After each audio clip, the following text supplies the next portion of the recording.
We're live.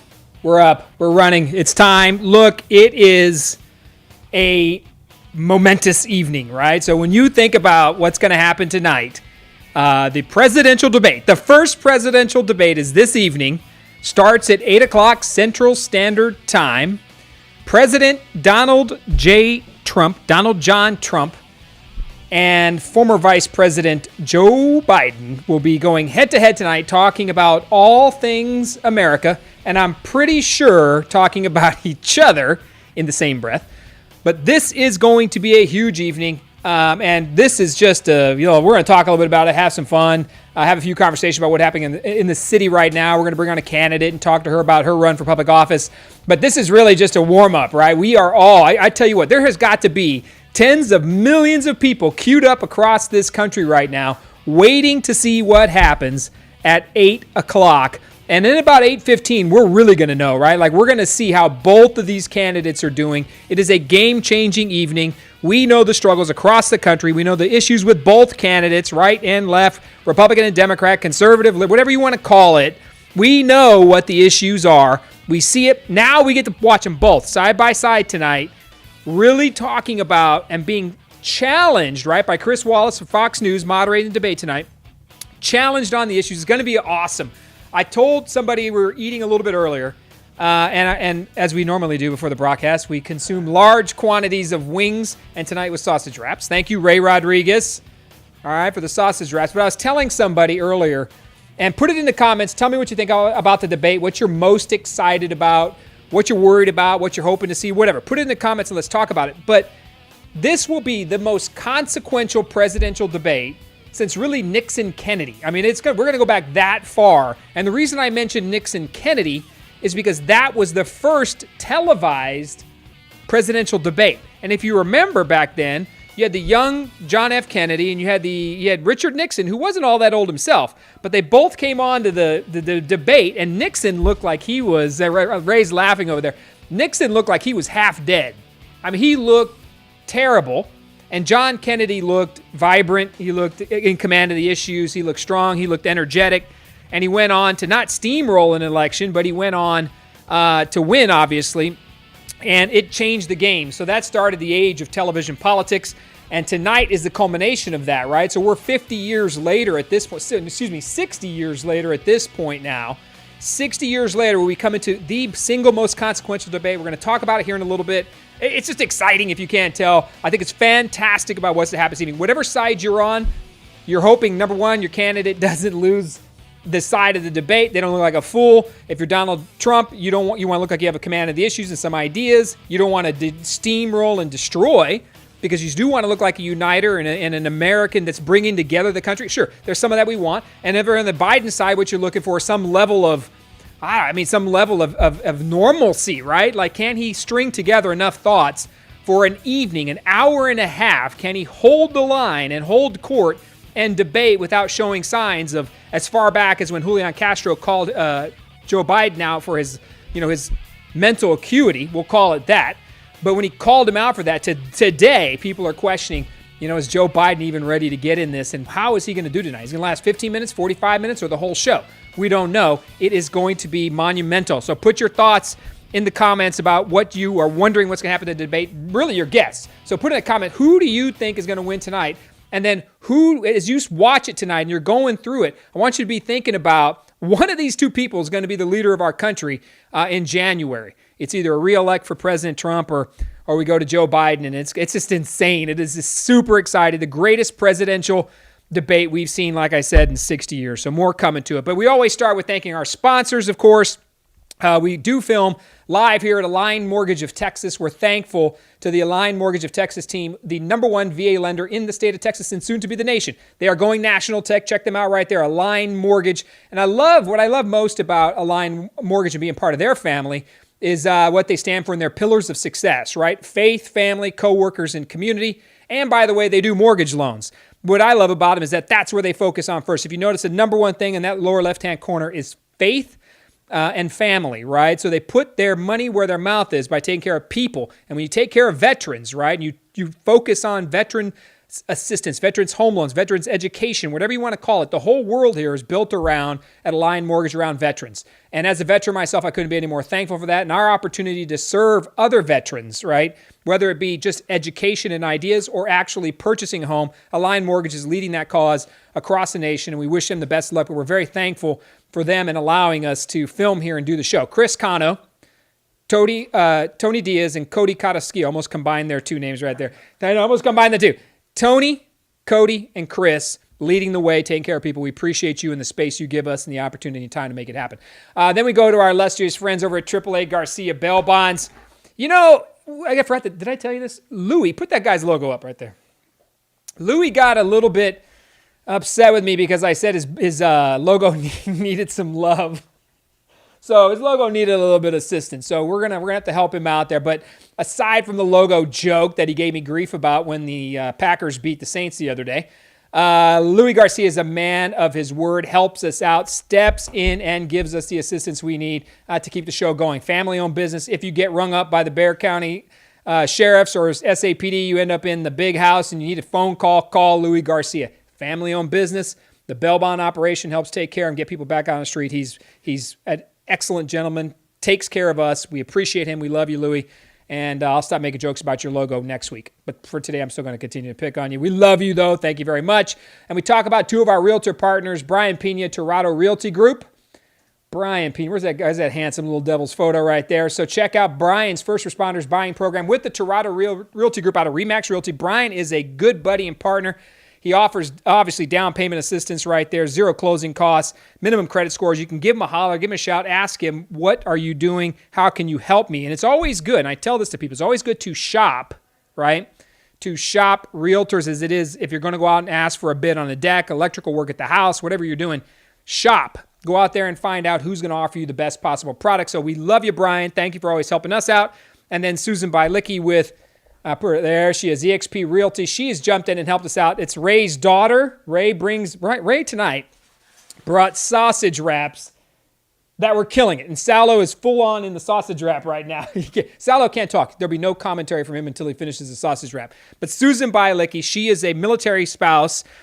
She has done the work. She understands permanent change of station, right? Relocating as a military family. She's a military relocation specialist, and she's a friend of the show, and she always takes care of us. Reach out to her down there. And again, shop them. You know, let's make sure they're taking care of you, and then you can make the choice. And every realtor in that transaction is there to take care of you. They're there to help you on your side and serve you. Make sure you find a good fit. But Susan and Brian are always there for us, and we appreciate you jumping in, especially Ray, Dad, with the sausage wraps tonight, making all of Align Mortgage happy with sausage wraps galore. So thank you for that. Tonight, we're going to hop in, and we're going to talk about a few things until we wrap up discussing what's the lead-in to Joe Biden and Donald John Trump going at it. But we do have an election going on outside of the presidency, which is making all the news. We have multiple election, right? Multiple seats up for grabs in the November election. Early vote starts October 13th.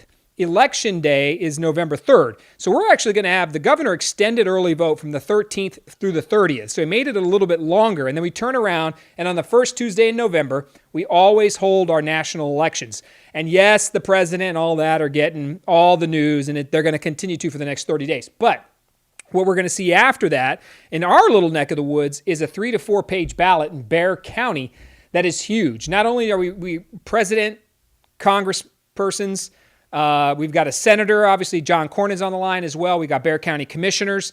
We got the Bexar County sheriff. We have local races, state reps. We have a ton of folks on the ballot. Plus we have propositions and initiatives that are lining up at the ballot. Good old-fashioned City Hall tax increases. We'll talk about that in a little bit. But those are on the ballot as well. We'll continue to recap those items for you so you know what's going on with them.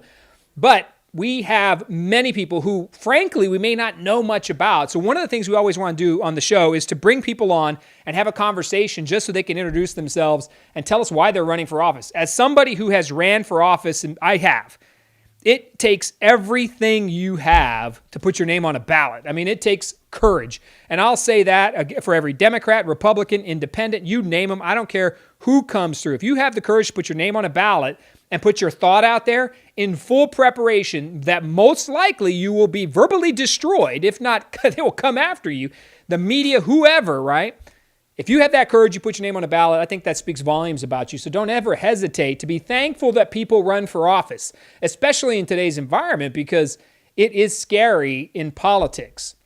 And our politics have divided us across the nation, and they're dividing us in San Antonio. I mean, it's dividing us down to your neighborhood association.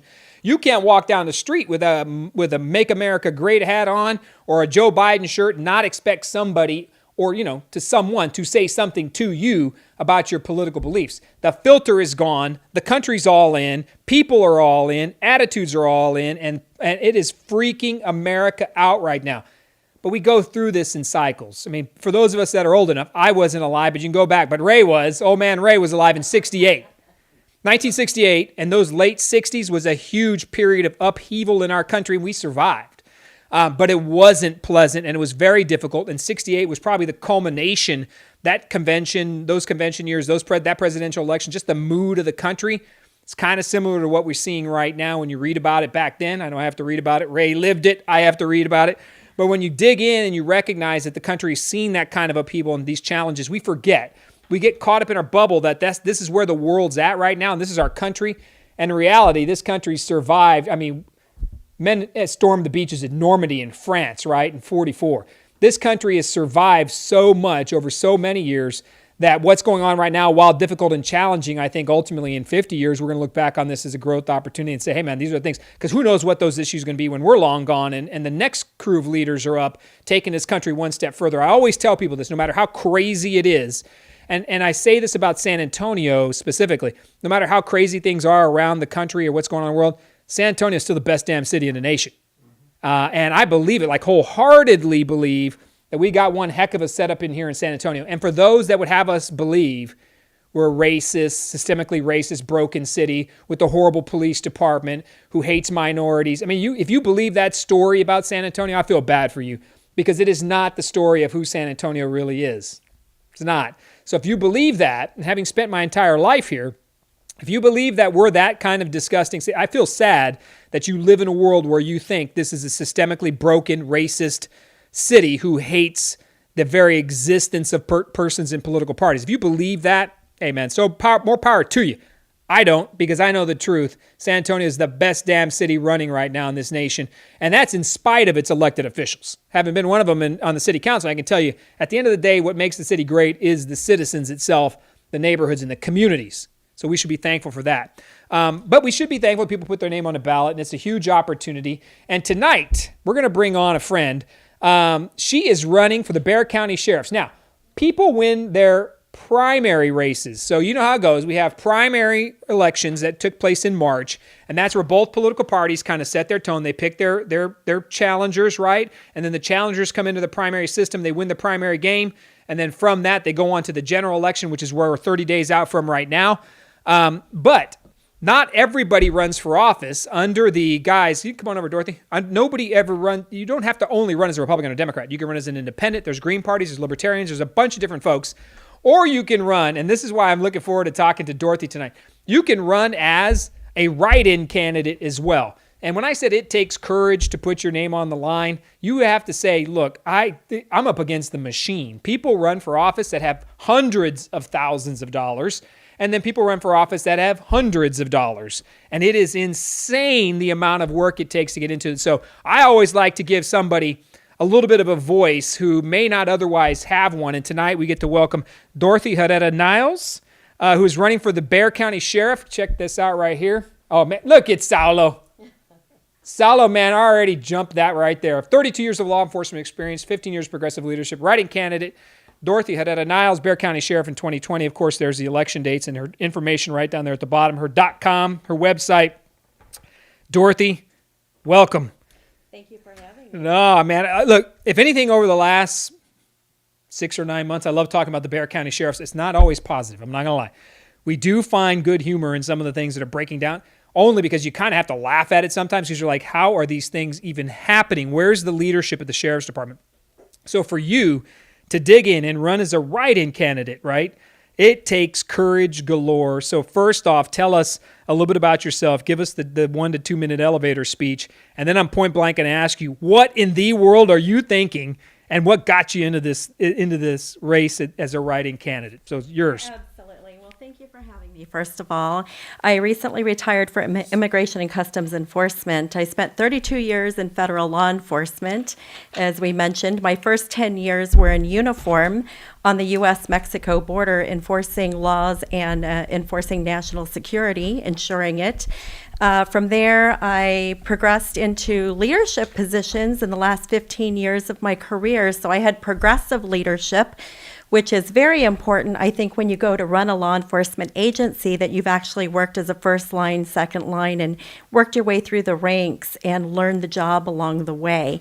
So I actually ran the Boston field office during the Boston Marathon bombing. I had oversight of 6 states in New England, and happened to be there at the time of the Boston Marathon bombing. I deployed over 100 of my resources and officers in the Boston Marathon bombing event throughout the course of the week. And we were there in Watertown. 3 of my fugitive teams were in Watertown assisting the local and state police in apprehending the younger Tsarnaev brother. We were there all week. We provided various capacities of law enforcement support to our fellow agencies, which is imperative. In Baltimore, where I retired as a director, I actually assisted the locals with the Baltimore riots when we had civil unrest there as well. After retiring in August of 2018, I came back to my hometown of San Antonio and worked as a rehired annuitant with ICE, also my former agency. I worked for the last 2 years and overseeing a national program where ICE delegates immigration authorities to the local jails. And the officers there are able to ask the immigration questions for individuals that were apprehended and booked into a jail on criminal charges. So I just retired again on 9/11. Yeah, 9/11, I turned in my police car, my badge, and my gun. So I'm free to help out with the city of San Antonio.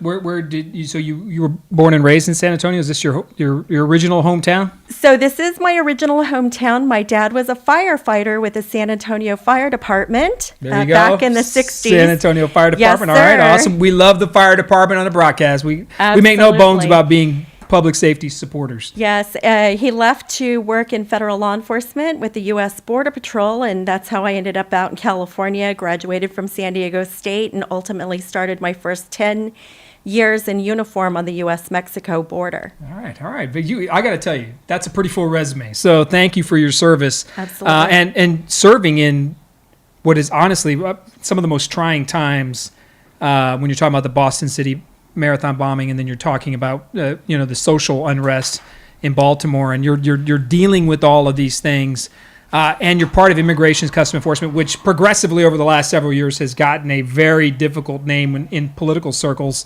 And then of course you come back here and you retire, and then you got back in it again, and then you retired again. So thank you for that, and we appreciate your service very much. Thank you. So I got to ask, a write-in candidate is difficult. So you didn't run in either one of the primaries. That's correct. Right? So walk us through why not in a primary, and then talk to us about why, period, like a write-in. Like, that is huge. Don't get me wrong. I love anybody that runs for office that's willing to say whatever the heck they think. I don't care who you are. Right. Like, I think it's amazing that people just say, this is what I believe, in spite of the entire machine that's going to come and try to tear them down. Because in reality, the machine doesn't want new or fresh faces. They want the same old tired people always in charge, because they control them like the little puppet strings. That's how it works. Absolutely. So what made you get into it? I have to know, because that's one of the biggest reasons I want people just need to know who you are and make a decision. So what are you doing? So I'm a law enforcement officer at heart, and a very experienced manager and leader of a law enforcement agency. And just over the course of the last 2 years that I've been watching the news almost on a nightly basis,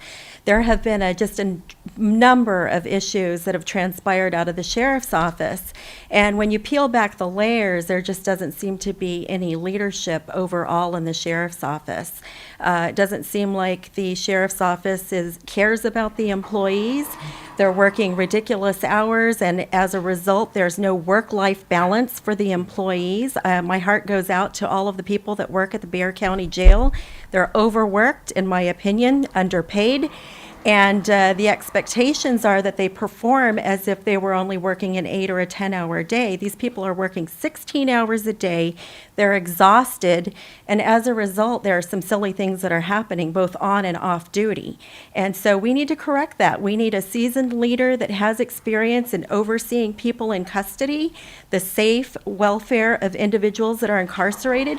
We need to look out for the employees as well as the people that are detained in the Bexar County Jail. And I just don't see that happening at this time. It's just such a travesty. As a write-in, so just so we know, Javier Salazar is the incumbent sheriff representing the Democratic Party once again. And on the Republican side, we have Jerry Rickoff, who has literally no experience. Zero public safety experience. Correct. And I don't know, the Republican Party voted him in against a well-qualified Republican opponent, Willie Ning, who had a lifetime of public safety service.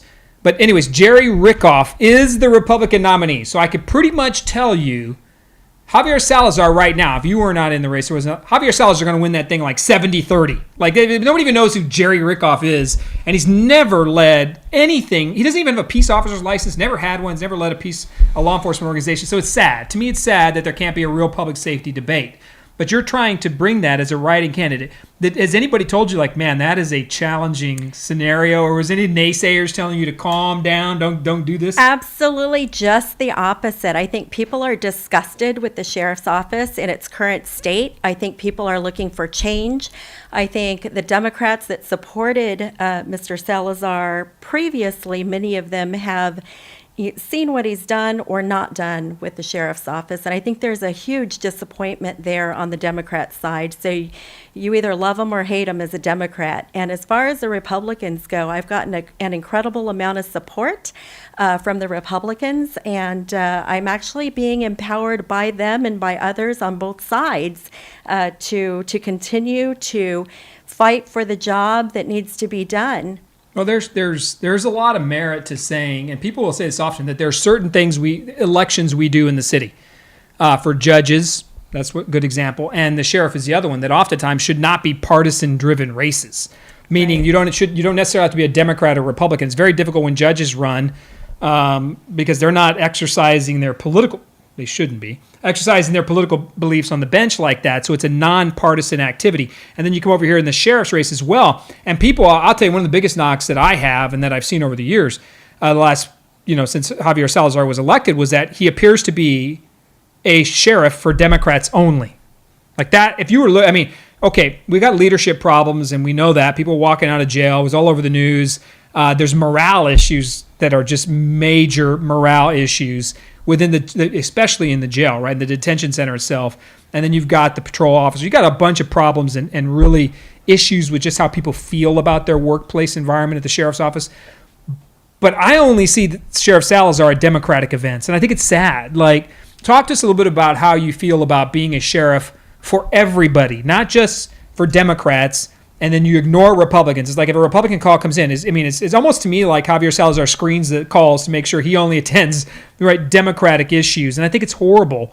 And it's an abomination when we disregard half of the city, or maybe not half of San Antonio, okay, maybe like 44%, right?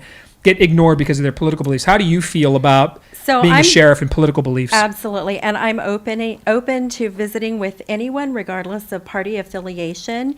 As a field office director for Immigration and Customs Enforcement, I was always open to meeting with non-governmental organizations, as well as my law enforcement partners.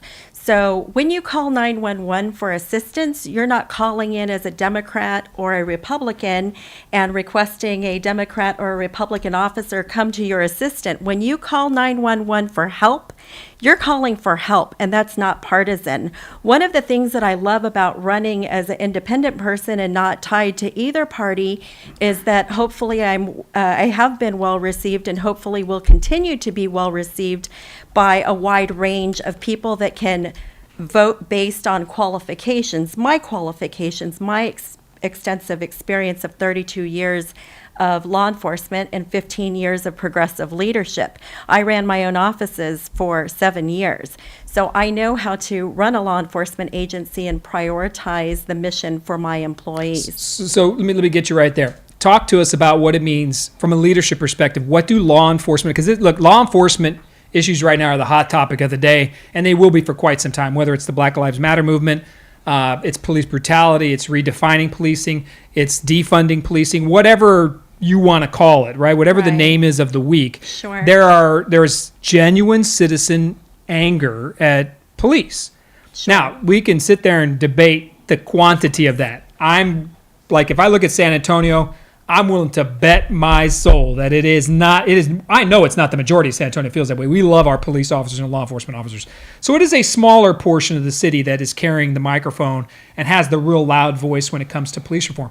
But having led law enforcement officers yourself in the past, talk to us about how they feel and what they're looking for in leadership and what they're looking for from the community. Like, what would you think? So I think that the law enforcement officers are looking forward to a sheriff that'll set the vision for their office, explain exactly what the expectations are, and not be in fear of doing their job. I think people come to work and they're afraid to do their job, to violate a policy, or be fired before they've even had their due process. You have people that are fired on a regular basis under the current sheriff's office administration before they've even had their due process. People are being fired before they've even had their day in court. Generally speaking, as a leader or a manager, what we tend to do is we tend to put people on administrative leave pending an outcome of an investigation. We generally just don't terminate people immediately after an alleged policy violation. And I think that just goes to show the lack of experience in the current sheriff's office. So you come into the job, right? I got to think, well, you tell us what your top 3 issues are, and then I'm going to tell you what I think, just from a leadership perspective, what I hope we would focus on, period, right? Whoever wins the dang chair. Sure. And there are other issues. Somebody mentioned here, too, about privatizing the jail and other ways to get police officers, because there's a big argument that law enforcement officers should be doing law enforcement, right? Sure. Like getting the right person in the right role and all these other administrative duties and things, putting them in, whether outsourcing or privatizing them, whatever it is, but letting LEOs, law enforcement officers, do the job of law enforcement. So you're coming into office, you win. Jerry Rickoff ends up a miserable 3rd place. Javier, 2nd place, yes, and you've won, right? Sure. So talk to us about what are a couple of those things immediately, like the day I step into this job, Absolutely. I have to do this. Oh, sure. What are those 2 or 3 things? Yeah, I think the first thing is hiring and staffing. We have to staff the vacancies. There are hundreds of vacancies in the jail and throughout the department. I think it's imperative that we hire properly so that we can offer our officers and staff some work-life balance. As I mentioned earlier, I think people make some serious mistakes or missteps because they're beyond exhausted, be it at work or off duty. They may make some poor decisions. And I think if we hire properly out of the gate, and it's more complicated than just hiring, right? We have a system that's set up to hire individuals in the jail with the criteria of a law enforcement standard. Not every single person that goes to work in the jail needs to meet that threshold. And right now it appears that the sheriff's office is hiring everybody into the jail with the standards of being a street officer, and that isn't necessarily possibly the same skill set. Yeah, right, different skill set. Now, you may have some individuals that do want to be hired into the jail and then eventually go to the street, but you can't say that that's 100%. And we need to maybe curtail our hiring practices to meet the needs of the agency. All right, hiring, number 1. What's the second one you do? Number 1, yes. And then I think scheduling, right? Scheduling. Once we hire, we'll be able to schedule people properly so that they're not working 16-hour shifts and burning through. We hear about massive amounts of $10 million in overtime, right? $10 million? That's the number I've heard is over $10 million. I've heard it's up in the there. Millions. I've heard that, yeah. Absolutely. I think the commissioners just approved $1.5 million more in overtime this last week. So I think what hiring is really key, because once we hire, it has a domino effect. Then we can staff properly. We can maybe work some 12-hour shifts instead of 8-hour shifts.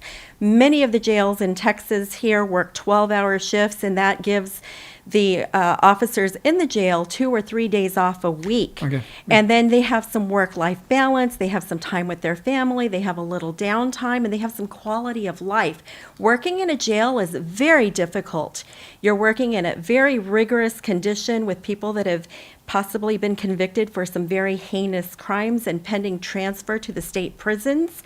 And it's very challenging, as you know, with the COVID.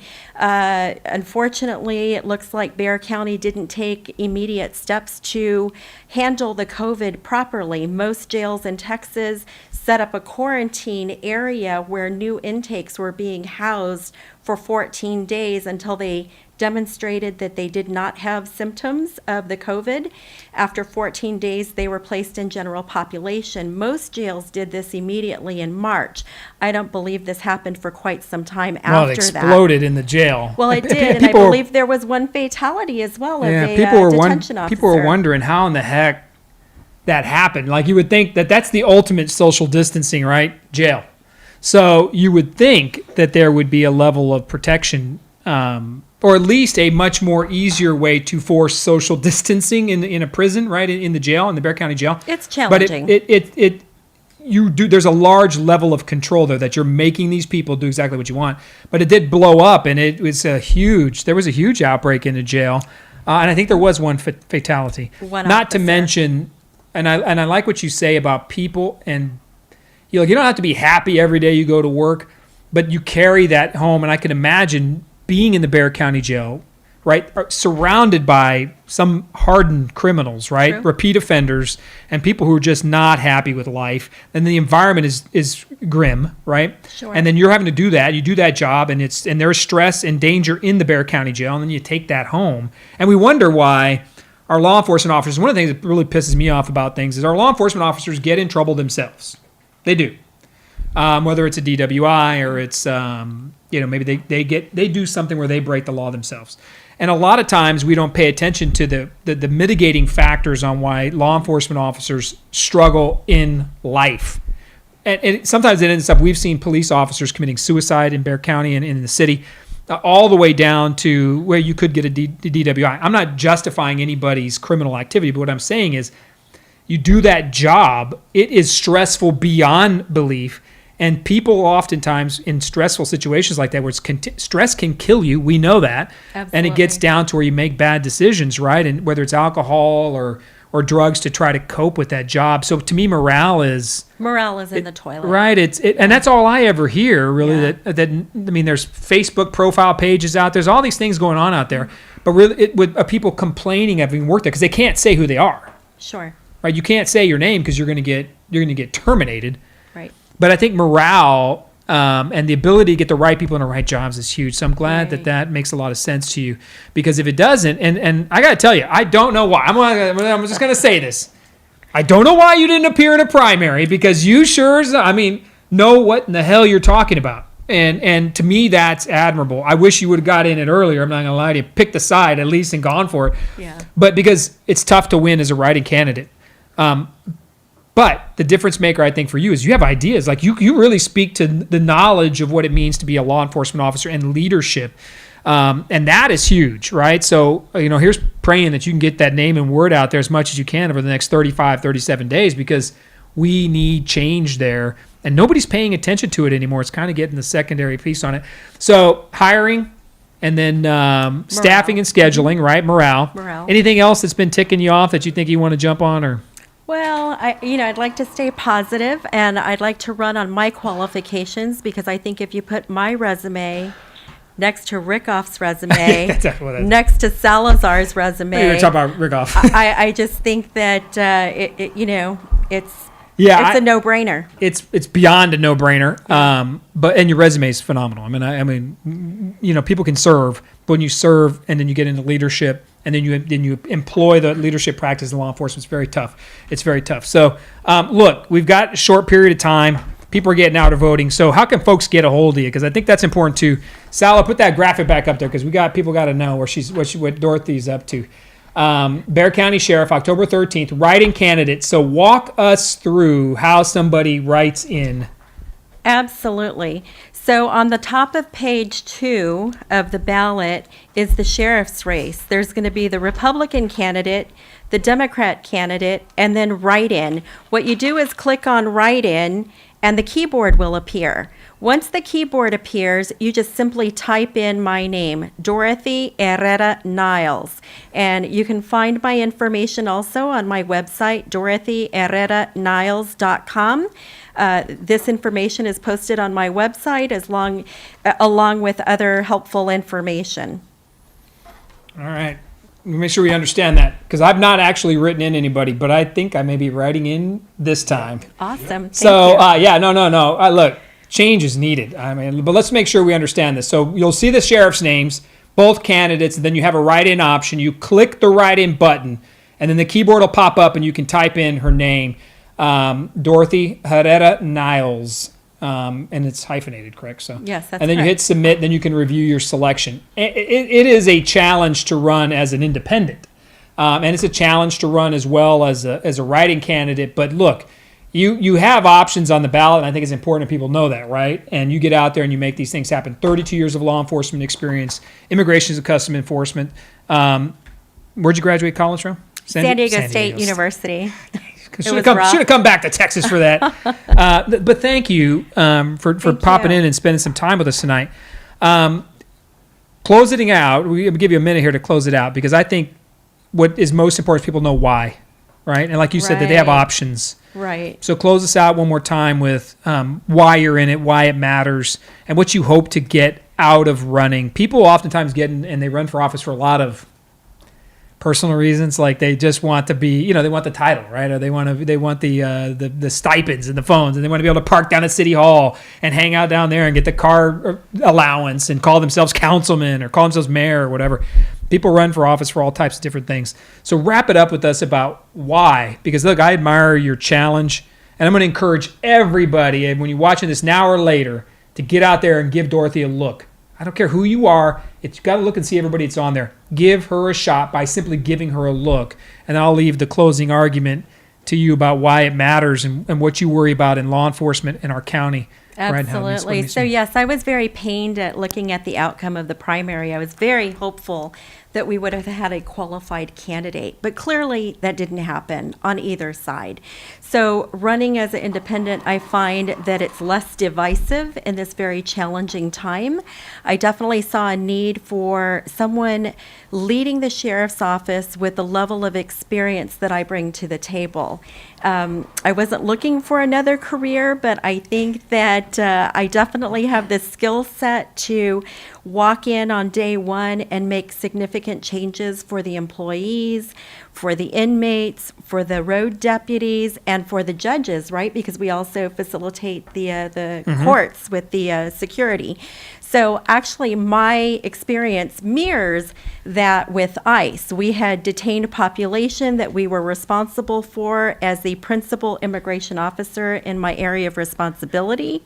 I was responsible for every employee as well as every inmate and their well-being.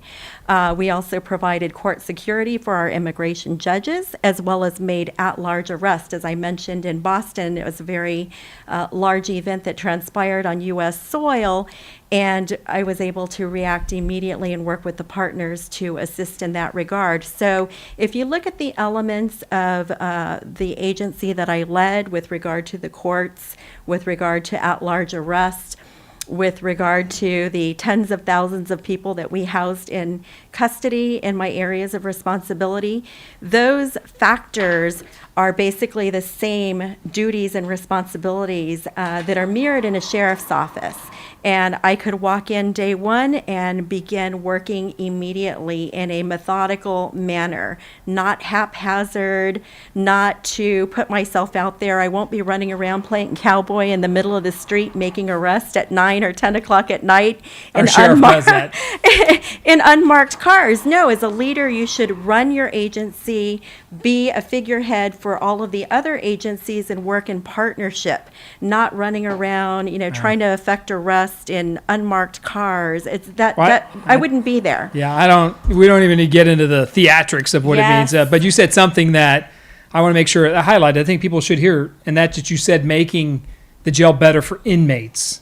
And we're oftentimes, our knee-jerk reaction is to say, screw them, they committed a crime and they can do the time, right? They made their bed, they got to sleep in it. Not everybody's been convicted. Not everybody's been convicted. Thank you. So it's innocent until proven guilty in our country, and it will always be that way. Unless, of course, you're a Republican. Then it's guilty until proven innocent in San Antonio. But in all joking aside, when you go to the Bexar County Jail, there are deplorable conditions, and there have been for a lot of years. And simply even in the intake center, although we've invested some money, the county did to up. I'm sorry we're going off on a minute here, but I wanted to make sure we covered this because you mentioned, again, taking care of inmates. It's not so much about taking care of an inmate as it is humane conditions in the jail.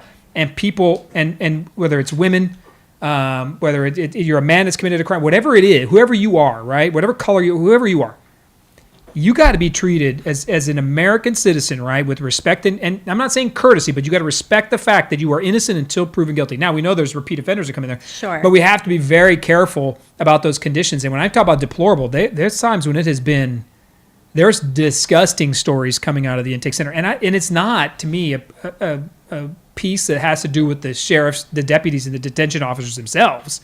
Right. There's no resources, or they're spent in areas that makes absolutely no sense, right? That's why we need to manage our budget properly. We need to staff properly. We need to look at altering the shifts so that the employees have the work-life balance, so that we maximize our staffing and make sure that we provide a safe environment for the employees as well as the inmates. Absolutely. Yeah, look, good comments here, and I think people are interested to know, more about you. So you've got time. You got to get out there and learn more about it.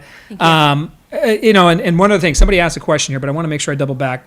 You talked about the inmates piece, but give us a real quick on how this whole defund law enforcement and police thing. What's your opinion on it? Somebody asked it, so I want to make sure I got that one in there. Yeah, so I want to go on the record that I do not believe we should defund our police. It's actually, I believe, some of the minority neighborhoods that actually benefit the most from having law and order. I think if you actually get out into the community and speak to individuals, you will find that they actually want law and order. They don't want the police to go away because it'll be total anarchy. And that's why you have a surge in people buying weapons for 2,000+%. Personal protection because they're afraid the police are going to go away. Now, I'm a law enforcement officer at heart. I believe in law and order. I think we need to take this country back and just, make sure that our officers are trained properly coming from the Department of Homeland Security. I can tell you that training is a priority. And so I come from an organization that fully trains their officers in a very professional manner. When dealing with the public, when effecting arrest, we always act properly and professionally. And I think that, we need to de-escalate situations when we can, but we also need to acknowledge that when in a situation where you could be facing someone with a firearm or any other kind of weapon, it's really that officer at that time that sees things, and it's hard to second guess another officer after an event like that. We really need to wait before disclosing their names or the information on the case and let the investigation run its course. I think it's very dangerous to the officers to have their names released to the community before an investigation has even been completed. Yeah, amen to that. Amen to that. Thank you. Great answer. We appreciate you. So we wish you the best of luck. Thank you so much for being here. I'm telling you, this is an eye-opening experience when you get to meet candidates who might otherwise, with the amount of money, first of all, it takes to run county-wide. I mean, we're talking hundreds of thousands of voters. Any bit of exposure matters. And when you're writing in your candidate and you say, hey, I'm going to put my name on the line for that, speaks volumes. We're very thankful for you. By the way, super knowledgeable. So thank you for everything. Dorothy Herrera-Niles, running for the Bexar County Sheriff. We appreciate it. Back in 30 seconds. Back in 30 seconds. We're going to flip a battery. Back in 30 seconds. Veterans, there's been so much going on in the market, from COVID starting back 6-7 months ago to where we're at today. What are the rates doing? What is your rate doing? You're getting a lot of stuff in your inbox, you're getting a lot of stuff in your mailbox, and you're getting texted, phone calls, all these lenders out there trying to tell you what they can do for you. Well, reply to this video, let me know what your interest rate is, let me know what your loan amount is, and I'll give you my honest feedback and my honest opinion on what you should do. Thank you guys. Don't forget to reply to this video.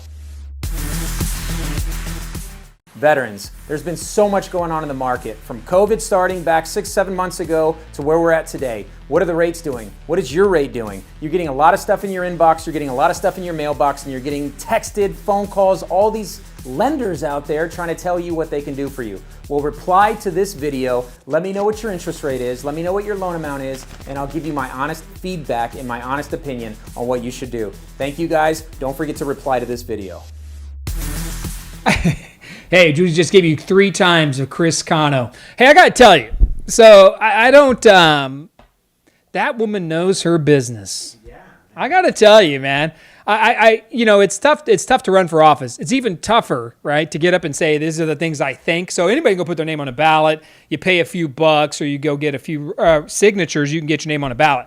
But to sit there and be able to at least have a grasp or an understanding of the issue, somebody posted here a second ago that who's the mole that's been giving her information. That's huge. Because I don't know if it's necessarily a mole or a whistleblower in so much as that person, right, that woman, Dorothy Herrera-Niles, knows her business, and she is a write-in candidate. Super tough to win as a write-in candidate. Not going to lie to you. It takes a few extra steps. You got to type a name in. You got to know. It's very difficult. And I think some of the sounds that she got in the race because she was disappointed in the direction of what happened in the Republican primary. And, of course, at that point, we know right now Javier Salazar is going to run away with that job. He's going to win that thing 60-40 at least. He's going to win the sheriff's race unless, of course, people know about Dorothy. Get out there, super impressed with her knowledge and information. Yeah. She gets it. She knows it. And a huge resume to boot. So people sign up and they come in and they talk, and sometimes you can immediately tell when you've been in this job or this business for a while, you know politics, you can immediately tell when somebody knows and doesn't know, when they're just bullshitting you or they understand the game. She knows the game. She has a command of a grasp of what it means to be a leader and a command or grasp of what it means to do it in the law enforcement arena. So I think, personally, I give that as an A+. Yeah. Whether or not she can win on a write-in, those are next to impossible to do. But I sure hope she comes back and makes an attempt on it in the future. That was very impressive. Knows her business. And we've been fortunate to see a few folks come in like that that are running for office that nobody gets a chance to hear from because it costs tens of thousands of dollars to get your name out there. It's crazy.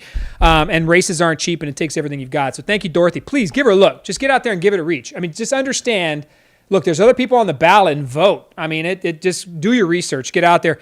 In my opinion, Dorothy's got my vote. I'm going to write it. I am writing in Dorothy Herrera-Niles for Bexar County Sheriff 2020. I'm writing it in. Yeah, I'm writing it in. It was my first ever write-in, and I'm going to do it for Dorothy. It was phenomenal. Now, when did it become voting for party instead of somebody that can do a difference? So Salo said, when did it become more voting about party than for somebody who could do a difference, who would be willing to make a difference? I don't know. In San Antonio, I would say it probably became like hyper-partisan in San Antonio right around the time of Julian Castro. To me, Julian Castro destroyed the bipartisan spirit of San Antonio. Wow. He destroyed it. And he destroyed it with the decade of downtown. He destroyed it with his need and desire to be the president of the United States. And he's like an incubator president, right? Like this guy was raised from birth to allegedly be the first Latino president in the history of our country, right? So his entire path was built on trying to be president of the United States. And in doing so, he sold out San Antonio. I mean, let's be honest.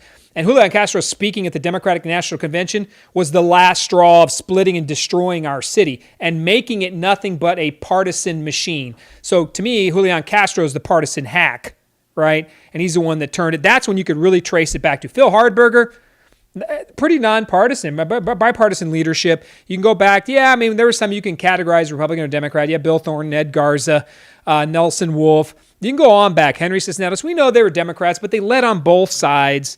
But Julian Castro was the one true person who destroyed comedy, C-O-M-I-T-Y, not comedy, fairness, and nonpartisan attitude. Julian Castro kicked that to the curb in his own personal vainglory way to try to become president of the United States. And he did well.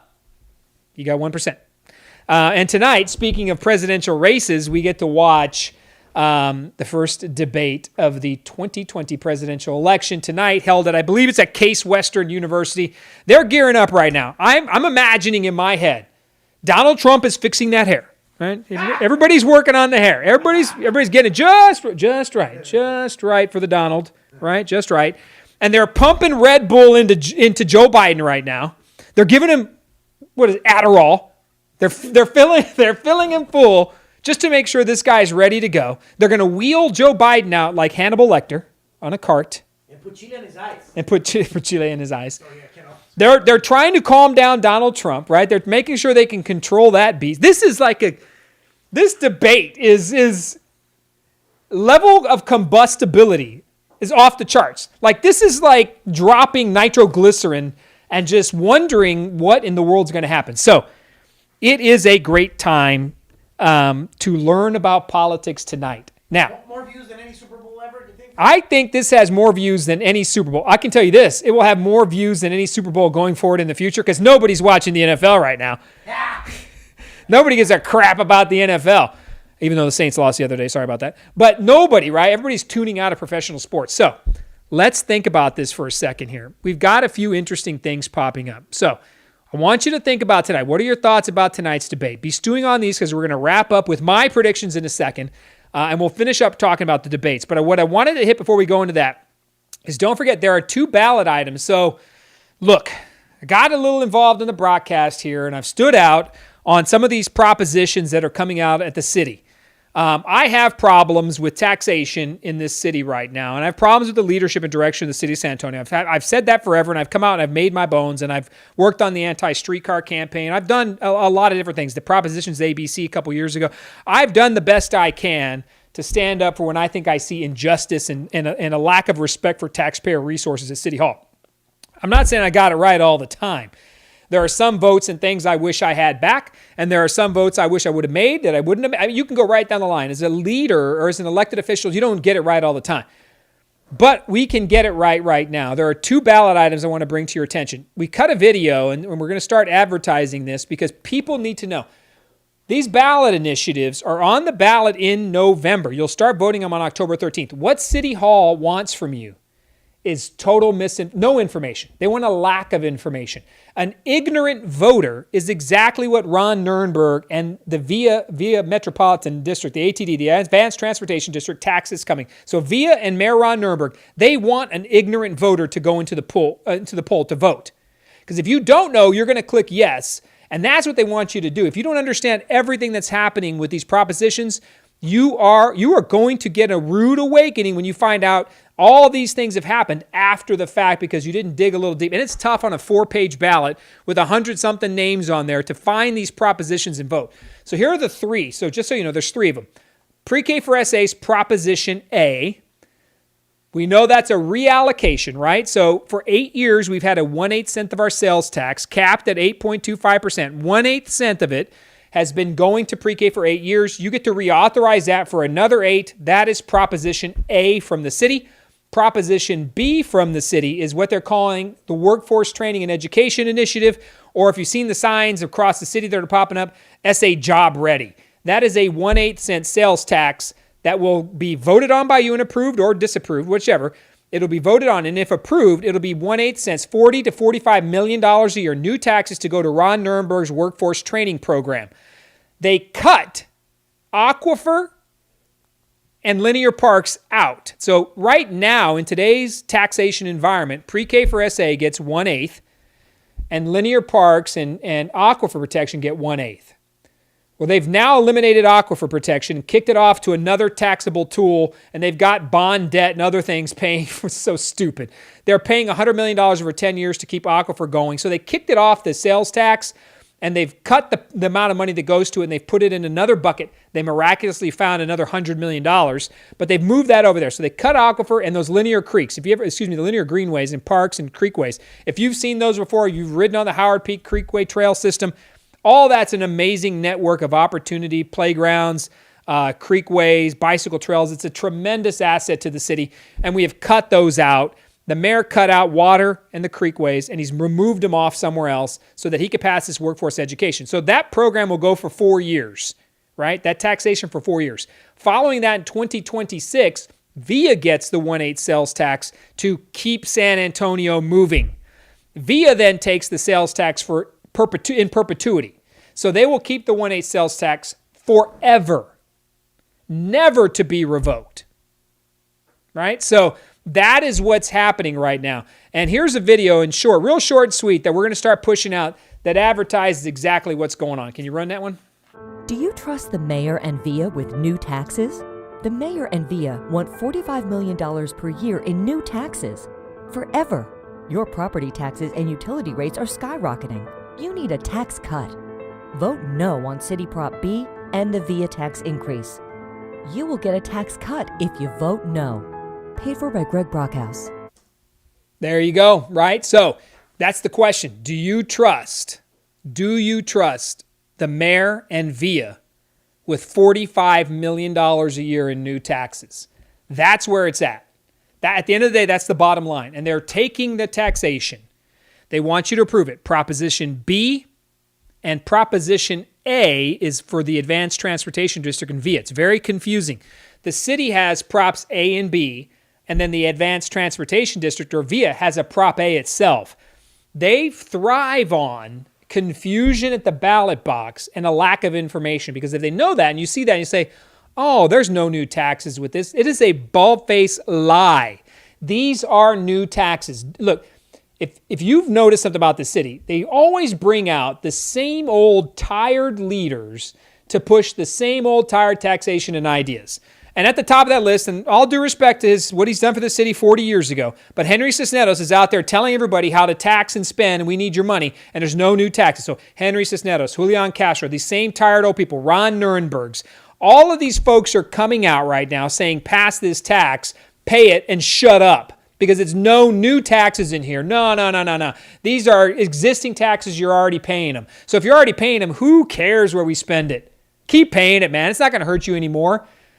That is the attitude. If we vote down, now here's a fact, a hardcore fact. If we vote down these initiatives, Proposition B and Proposition A, the VIA Advanced Transportation District. So if you vote down VIA and the mayor, Proposition B, this will be the first tax cut we've seen in decades on the sales tax. That helps everybody across the city. All 1.5 million of us in the city will benefit from a tax cut by voting down Proposition B and telling VIA to go take a hike. Now, people will say, well, man, VIA you supported VIA years ago, Greg, and yeah, I did. People support water. They may have supported VIA in the past. All people could change their mind and think about things. But what has really recalculated the narrative, right, is COVID-19, right? So the pandemic and the shutdown of all of our restaurants, our small businesses that are suffering and dying out there, all of that has changed the game. So you may have supported water in the past. You may have not liked creeks or greenways in the past. You may have liked VIA in the past and said, let's help them out and do what we can. But the reality is, over the last 6 months, this entire community has changed.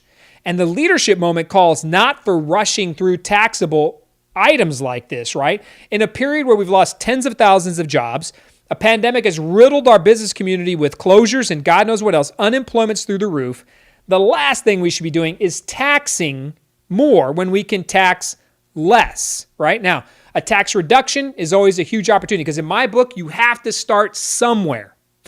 You have to start somewhere when it comes to tax reduction, because here's City Hall, when they get their money on the dollars, they don't want to let them go, man. They're grabbed a hold of them, and they do not want to let the tax dollars go. And one of their biggest pro arguments right now on why we should pass these, well, you're paying it already. What does it matter?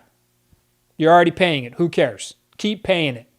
That's the attitude of the mayor and VIA. Keep paying it. Julian Castro, Henry Cisneros, keep paying it. What does it matter? You're already paying it.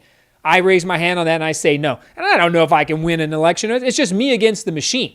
I'm just trying to get information out. So know for a fact that these items, if voted down, will result in a tax cut for you.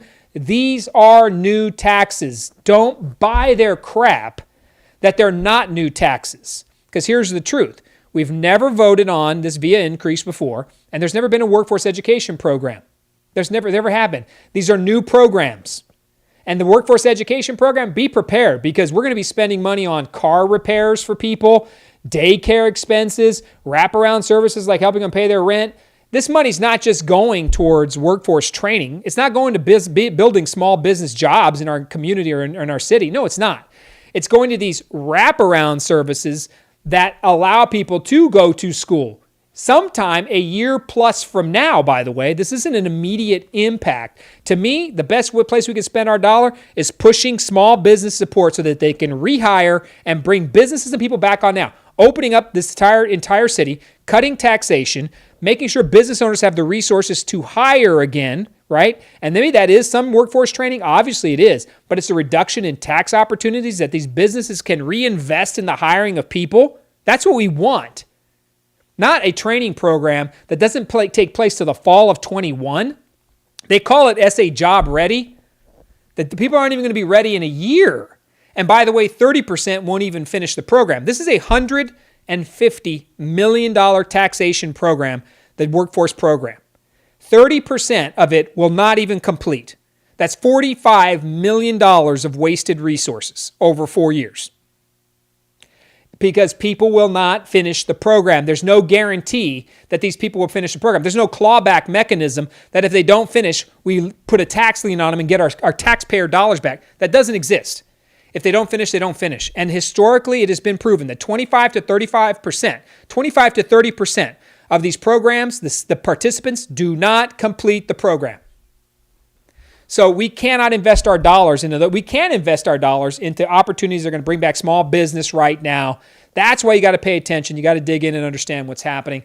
And then VIA, to me, I don't know why we're voting to tax ourselves 4 years in the future.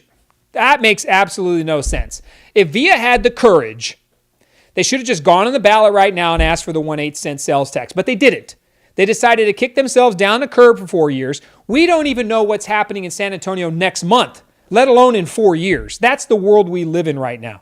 That uncertainty tells me we shouldn't be worrying about what VIA is going to do in 2026. We have no clue right now because VIA doesn't have a clue. If they had the courage, they'd have gone on the ballot now and asked for the money now, not kowtowed to the city council, who have absolutely no clue, whose only concern is re-election, not kowtowed to the San Antonio City Council and said, yeah, we'll put ourselves off. That's fine. We don't need the money. VIA, if you need the money that bad, and if it's true that you need the money that bad, you should have asked for it right now, not taxing ourselves. So citizens, they're literally asking you to approve a tax 4 years in the future. That's asinine. There's absolutely no reason for that. Let's just come back in 4 years and put it to a public vote with a plan that makes sense. Not something that doesn't, we have no clue, or it's just no. So dig in, find out what they are, be putting out information on the broadcast. We're going for it, man. We don't care at the broadcast. We're just we're gonna say things and make it happen. So let's wrap up. Ooh, man, 7:47. We gotta go. Donald Trump, no new taxes town hall, October 6th. Pay attention. We're pushing this out. 7:30 p.m. next week. We're going to talk about these initiatives. We're going to put the facts on the line and let you make an educated vote. Again, look, man, that other side has like $400,000 to run a campaign. I'll be lucky if I have $4,000. I'm going for it. I don't care. Let's just talk about the facts. These people get their feelings hurt all day long, and they can attack and call people names and say all sorts of crap. At the end of the day, it's your money. It's your taxable income. It's your opportunity to stand up and do what you want to do with San Antonio. I'm going to put the information out there. I believe in information. Let's get it out there and make it happen. Donald Trump and Joe Biden are about to kick off here in 10 minutes. It is going to be insane. My prediction is Donald Trump is going to prevail about 30 to 40 minutes into this beast. I think Joe Biden is, if he survives 45 minutes at that point, Joe Biden, if he does, and he's coherent, he makes sense, I worry for the president. I think there's a bar for Joe Biden to pass tonight that is not inept. If Joe Biden can show professionalism, energy, and carry that through an hour and a half, the president needs to be concerned. If Donald Trump comes in and really lays it to him, he's got to be very careful. Donald Trump cannot destroy the man because it also lends to a sympathy factor for a senior citizen that's Joe Biden. Both these guys are the same age, and they're going to look completely different tonight. So I have to say that I think Joe Biden is going to start to tank maybe about halfway through, and we'll see if he can maintain it. I call Donald Trump the winner tonight on tonight's debate just from a simple fact of energy. He's going to go into attack mode. I'm not saying he's winning the presidency. I'm just saying this has been geared up. But the bar for Joe Biden is very low to pass. Stay awake. Keep going with your information. Don't look like you're someone's feeding you the lines. Stick coherent, clean sentences, short and sweet. And don't fall into the president's game of personal attack. And I think Joe Biden may do well. But I still believe it's Donald Trump's to lose. He has got the edge. He is going to bring the energy, and it will be drastically different tonight. So in any event, it could go either way. The polls are saying Biden's leading nationally, and in the runoff in the states that matter in the Electoral College, in the battleground states, he's leading. Polls were wrong in 16. Are they wrong now in 20? It's fantastic. It's a great debate starting in 10 minutes. Tune in. We're going to watch it here. And I tell you what, we're going to be laughing the whole way through because it is just great television. This is your Democracy at Work. We appreciate you. Hop on, put the comments as we wrap it up. Thank you for joining us. Thank you to Dorothy. We spent a lot of time talking to her because she just knew her shit. I got to tell you what, she knew what she was talking about, and I'm all about that. And next week, we'll come back with the broadcast town hall, the No New Taxes town hall, Tuesday, October 6th at 7:30. We love you. We appreciate you. Get going with DJT and Joe Biden. We will see you next week. Have a great evening. Here comes democracy at its best. Take care. The broadcast is out.